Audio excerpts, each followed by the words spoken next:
Good morning, this is Beuna with Garden Inspire. Today I'm going to talk about seed starting, and I'm just going to briefly talk about one of the simplest methods, especially if you've never done it before. So we're going to start with a little peat, or in this case this is coconut husk pellet, and you can find them in a lot of different stores and also online, and they're really flat and smashed. So you put them in water. I like to get this tray that holds about 10 to 12 different discs depending what size you get. And this has pretty much everything you need except water and seeds. So it comes with the little discs. You put them in this little tray, you put water in here until they puff up.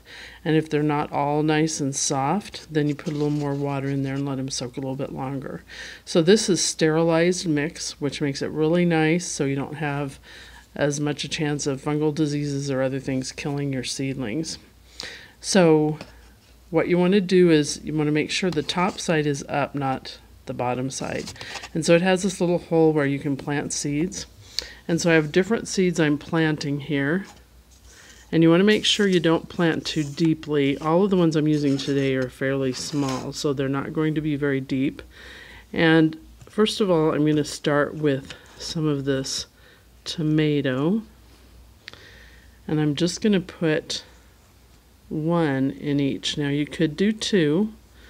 That way if one of them doesn't come up, then there's still another one there, but you don't want to leave two if they both come up. And I'm going to plant another, and this is Oregon Spring Bush tomato. And I'm going to get another one in the other hole and just barely cover it with the mix that's in here. Whoops, that seed flipped out. Let me do another one here. And next I'm going to plant Santa Fe Grande pepper. And the seeds I have here just happen to be Seeds of Change and Baker Creek Heirloom, which are all good quality seeds.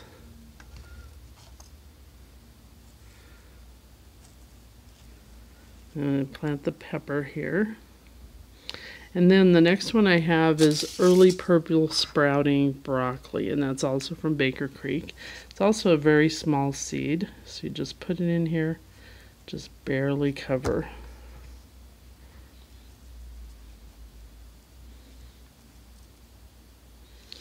And I'm not going to plant the other ones right now, just to give you an idea. I think you got the point. Now if it was a bigger seed, then you'd plant those a little bit deeper. You want to have the seeds 2 to 3 times deeper than the seed is large. And then it comes with this plastic cover, so it makes its own little greenhouse here. You just gently put that on there, and then I put it right on top of my water heater.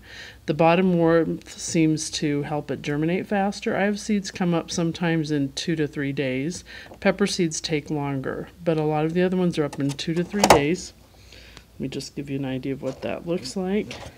Just make sure that cover's on, and then just leave it there. And then as soon as the very first seed comes up, you want to take the cover off and ideally put it under lights. And you want to have grow lights that are just about 1 inch or 2 above the top of the plant. If you don't have any grow lights, you don't want to get any, you could put it in a window. You just want to make sure that you rotate it so they don't just start growing towards the light, because you want the seedlings to end up straight, not crooked. So also, after you take the cover off, you're going to need to check to make sure that these stay moist, because if they dry out at all, your seedlings will die. And I like to just put a little bit of water in the bottom, or maybe use a spray bottle and spray the top enough that it moistens sufficiently these little pellets. Now when you're ready to plant them, either in a bigger pot or outside, you can just plant this whole thing in the ground. There'll be roots coming out the side. So that's just a little brief thing on an easy way of starting seeds. I hope you've enjoyed this. This is Beuna with Garden Inspire. Thank you.